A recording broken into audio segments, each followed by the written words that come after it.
I would say don't look at them as good or bad. Motivation is motivation because it moves you in one direction or the other.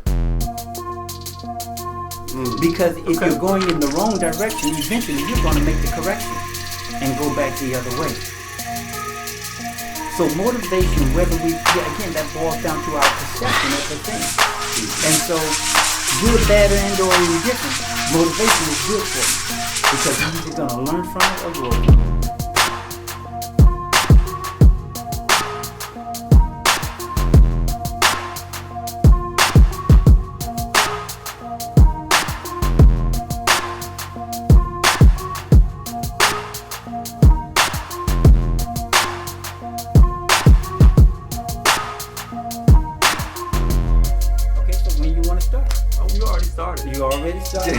Well, you know what, that's good because I think for me, just using that as a backdrop, one of the interesting things I learned is that it was something that I learned about myself, and I learned that I'm not always motivated to do what I know I need to do, and so that hinders me at times because what I find is that I sabotage my own success by some subconscious fear that I have of doing that thing. Because I'm always telling my children, if you do it well enough so that you don't have to go back and redo it. And I find that I can give the very best advice to other people, but don't take that same advice for myself because it still applies to me. Yeah, I think it was Drake that said the first cut is the deepest. You know? So the first time that you swing, is their best chance for success, right? And if you have to do multiple swings or multiple chances, multiple attempts, you are less likely to be successful. Yes, I can see that as a beginning step or what have you in terms of pursuing something, but oftentimes the greatest outcome comes as a result of the refinement.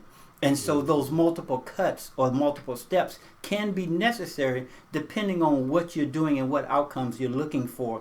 Because I'll use my writing as an example. When I write poetry, 9 times out of 10, whatever I put down that first draft, that's the way it stays. I rarely edit my poetry. It comes out the way that it is in my spirit. It's the way that it pours out onto the page. And I do rare edits in that. And then there are things that I write on other topics or other things where I'm thinking about what I've written and I'm going back editing it because I want it to have a certain context and a certain flow. And so I think it is situational.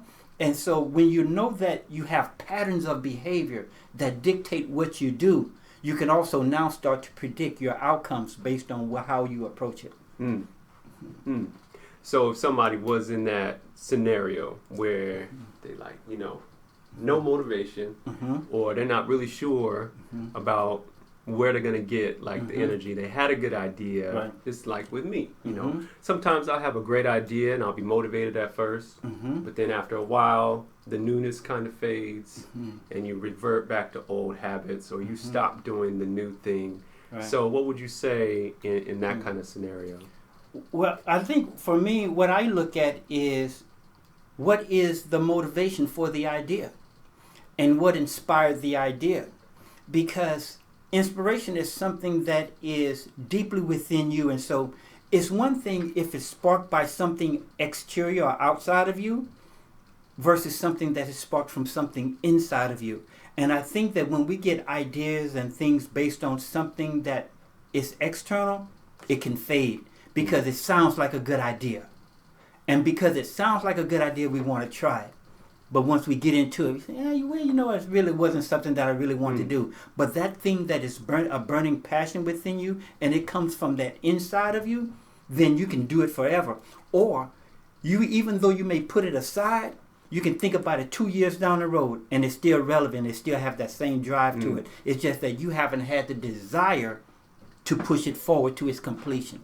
And so that's the thing that I really want to kind of, not only for myself, but for others as well, to understand that there are so many things, projects, opportunities, and businesses that are sitting on the shelves in our lives collecting dust because we never went back to them and dusted them off, looked at them, determined their relevance, and then move on them. And so if we start to take inventory of the $1 million ideas that are sitting on the shelves in our houses or in ourselves, we can become what we need. And I'll attribute it to this. There is an old riddle that's asked this question. Where is the richest, wealthiest place on earth? Where is the wealthiest place on earth? My mind immediately goes to the stock market because I'm always thinking like, okay, follow the money. Right. So I would say stock market, a bank, or like oil field, maybe like over in, I don't know, the Middle East, they have lots of oil fields out there. Yeah. And those are very typical responses to that question. But what I present to you is that the wealthiest place on earth is the graveyard. Because so many people have died with $1 million dreams that have never been fulfilled. Never been fulfilled. Exactly. And so what are we going to do to resurrect those ideas and those dreams in us so that we can take action? Because the thing that separates us in our successes and what we perceive as our failures is action or inaction. And so when you fail to take action on those dreams, on those $1 million ideas, they die with you and they go to your grave. And you never get to see them realized. All that unused, untapped potential. Exactly. That is lost and not can never be recovered. Exactly. We'll never know what ideas those people had. Exactly. Yeah. We all lose them. That's right. That's right. Humanity does not benefit. We do not benefit. Our children do not. Legacies are lost in the graveyard. And so sometimes the graveyard is your mind. Sometimes the graveyard is inaction. Sometimes a graveyard is a bad relationship. And so we have to learn when something is appropriate for our growth in our journey and when it is not. But if you think about a graveyard, nothing goes to a graveyard to die. It usually goes there when it's already dead. Yes, but it is taken there. Therefore, again, your dreams that you don't deal with, your dreams that you don't ever bring to fruition, when you die, someone takes them to the graveyard and they bury them. And it's like they're burying them for the purpose of preserving the memory of it. Because somebody sometimes hear about your dreams, hear about your ideas. Like, for instance, I'll give you an example. Here is a multi-million-dollar idea. You might want to edit this out of the thing before we produce it. But this is down, man. This is $1 million. This is $1 billion idea. And in fashion, things operate based on trends. And so you have these things where the style is for certain persons, the men especially, to wear the thinned out pants with the shoes, what have you, with no socks. Or at least it appears that they have no socks. They have these little half footies that are in there. Yeah. And so what we find is that now what I had a conversation with some friends, we were just kicking around ideas, but no one took advantage of the idea. But I'm thinking about the idea. And so my concept was, why not create a half sock? A half sock is a regular sock, just cut in half, and it's so the foot don't slide in the shoe.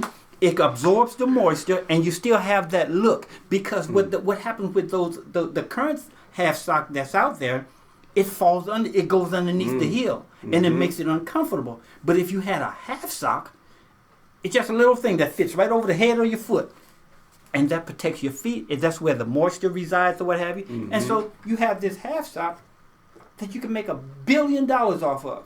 Nobody's doing it. They're not on the market. Call it half socks. That's exactly it. That's it. That's what I call it, a half sock. And so, man, what's preventing us from being able to do that? What's preventing us from cutting a few socks in half and putting them on the market or having saying, hey, patent the idea, trademark the idea, the concept, and then get to production? That's millions. That's millions. And if you die today, that idea goes to the grave. It's gone. Exactly. Now, ain't nobody else out there thinking about half socks. Nobody. But we are. And so just think somebody on a runway wore a half sock. somebody on an NBA team, somebody that's a rap artist, wore a half sock in their video. Dude, Yeah. you're sparking. Yeah. And the spark catches fire. And now you're flaming. Yeah, he's flaming. Yep. Man, that just reminded me of a quote by Les Brown. And he was saying that a lot of people die when they're 25. Yeah. But they don't get buried until they're 65. You know? Yes. And that's kind of like the dreams. Your dreams, Right. if they die when you're like 25, but they can be carried around with you in the graveyard of your mind, in the forgotten spaces, recesses of your mind, and then be buried finally 45 years later, 50 years later, you know, and it's like, that was with you the whole time. Exactly. And so when it comes to great failure or great success, whatever it is, what are we afraid of? When you look at what you have failed to accomplish, again, this is your perception, what you would fail to do, what stops you? What is preventing? What is that invisible barrier between you and that great success you seek? You know, and those are questions or things that we must all wrestle with in and of ourselves. But I think we're often afraid to ask the question because we already know the answer and we don't want to hear it. But one of the things that I fundamentally believe is that one of the greatest and most important conversations you'll ever have in your life is the one you have with yourself. Absolutely. Because you'll either talk yourself into success or out of it. One or the other. Why do we do that? Why do we because fear? Why do we fear, I guess? Because it's a learned behavior. Fear is a learned behavior. Because when you're an infant, you're bold. You don't know that cliff, that you don't have a parachute. You just go jump off of stuff. You will just kind of go, but we're taught to be cautious. We're taught that, and so that ingrained behavior becomes part of our psychological makeup that tells us, I can only go so far. I can only do so much. It's kind of like when they trained elephants in the zoo. Here's this powerful animal that has this small chain that it can snap like that. But once it feels that tug, it stops and believes in its mind that it can't go any further than what that chain allows. Because it's been conditioned, it's been trained. And in our thinking, we've been conditioned and trained to think a certain way or to think with limitations. But once you take the limitations off, there's an old adage that states, the only limitations in life are those you impose upon yourself. And so if you break the chains of that psychological bondage, you can do anything. That goes into Scripture. What the Scripture says, I can do all things. And if you can truly do all things, there are no limits. There are no limitations. There are no restrictions. There is only possibilities. Man, it's just like you said, training your mind. But when I think of like training in the military, you know, if you're training for hand-to-hand combat, we used to train at, say, 50% speed or 80% speed. And when it got, you know, like, oh, we really want to practice hard, we say, okay, go 100% speed. You know, usually when you're training, the circumstances that you train under are usually different than the actual real circumstances. So it's like, man, when I was in training, I could only go this far. But now I'm out of training and I can really go further. But my mind is still on training mode. Right. But you see, one of the things about training has an element of pain that we don't want to endure. And so that's why, and it goes back to the question earlier, why is it that we sometimes experience fear that paralyzes us and keeps us from moving forward? Or why is it that we kind of enjoy failure more than we enjoy success? Because we've been conditioned for that or what have you. And so when you're training, you're conditioning your body, you're conditioning your mind, you're conditioning and morphing because you have to adapt. The trainer adapts. You have to adapt to your environment. You adapt to your opponent. You adapt to their style so that you can become better at what they're doing than they are. And so that whole idea of training really speaks to what we want to do and how quickly we want to get it done. Because if you don't have a vision, you're not going anywhere. That's true. Yep. Man, oh man. That's good stuff. That is good stuff. But the question becomes, what makes it good? Because it's individualized. Now we come into the individualized component of success. what makes it good for me may not necessarily be good for you, but it's still just as effective and still as potent, because I'm going to bring my own flavor of success to my journey, and you bring yours. And so my friend taught me this in terms of mentoring and leadership, and also the acquisition of traits, the acquisition of knowledge. He says, I'm a composite of everyone that I've met. And so, and he explained it in this fashion. The very best that I see in other people, I incorporate those things into myself. Because you have the ability to receive or reject any piece of information, any piece of knowledge, anything that you become aware of. And so what you partake in and what you receive is by choice. And so you can see those attributes and say, you know what, I like that. I'm going to incorporate that into my behavior so that I can become like that. And so, though, again, goes back to that learned behavior. When you pattern your actions after people who have been successful, you will become successful, because there are laws that govern success. Therefore, when you do those things consistently, you will become successful. Man. Yes. All right, man. Okay. That's too good. So, so this is a question I thought of while you were speaking. How do you distinguish good motivations from bad motivations? I would say don't look at them as good or bad. Motivation is motivation, because it moves you in one direction or the other. Because if you're going in the wrong direction, eventually you're going to make the correction and go back the other way. So motivation, again, that boils down to our perception of the thing. And so good, bad, and or indifferent, motivation is good for you, because you're either going to learn from it or grow from it. Man, that's like a quote I heard the other day. You can't steer a ship if it's in port. You can't make adjustments. If the ship's not moving, you can't direct it anywhere. You know, we need something to work with. Yes. Even mistakes are easier to work with than nothing. There's I guess I'll attribute this to an adage, an old saying. The greatest success comes from the greatest mistakes. And so Ben Franklin, I think he said, I have not failed thousands of times, but I found thousands of ways in which things don't work. And so how you perceive the thing, the action, or the outcome determines how you approach it the next time. And so while some people may have looked at his continuous failure in certain things, he looked at it as an opportunity to improve and get better. So your perspective determines your outcome. He saw his failures as preparation for the next thing. Yes. He didn't see his failures as destruction of the last thing, or like counting him out. Like, nah, this is getting me ready for that. Right. Like, nah, it's a step it was the wrong move, but I'm still getting ready. Right. Like, I still learned from it. Yeah. No doubt. No doubt.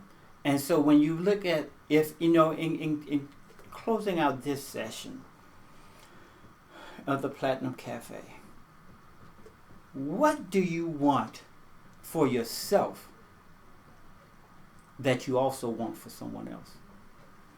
What do you want for yourself that you also want for someone else? It's a personal question to me? Yes, a personal question to you. What do I want for myself that I also, is like intangible things? It can be like anything. Happiness or anything. Because I'll preface it by this. There's an old saying, again, based on an adage or a saying or what have you. When I was studying Islam and studying the FOI and studying traditional Islam, but they had a saying, want for your brother what you want for yourself. So what do you want for yourself that you also want for your brother or for others? I want to create this business and produce an amount of income that would mean that all of our families can live comfortably. Okay. Gotcha. I could put a number on that, but I didn't think it was necessary. Right, and it is not, because it'll be different for each person or each individual family, each individual outcome. I appreciate that. That's great. And I think if I were to answer that question myself, it would be, I want the very best life under the very best conditions and circumstances for myself. And I want the same thing for you. You had some time to think about that. No, I just came to that was just then. That came as a result of right now, you know. And so that's what I would want, you know, because all of those things will encompass everything else. And so when I think of us training ourselves to think differently, we have to also think in terms of who we are, who we've been, but also who we desire to become. And so look at yourself in 3 phases: my past, my present, and my future. And you can make your future whatever it is you want it to be, because you're not limited by your past, nor constrained by the present.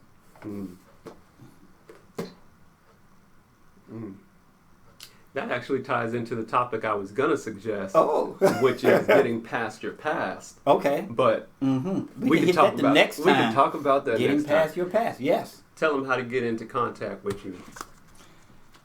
You can connect with us through Vital Force Publishing at www.vitalforcepublishing.com, and or you can hit us up at the Platinum Café.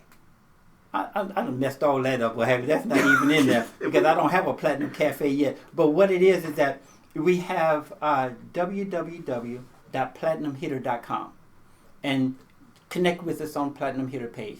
When you hit the Platinum Hitter page, you will be exposed to content, workshops, seminars, and other things that can greatly enhance your journey. Thank you, Rob. Thank you to our sponsors. Thank you to our Platinum partners. We'll see you all next time. Make sure you hit that likes button. Be sure to subscribe if you're new. And keep digging and don't stop until you hit platinum.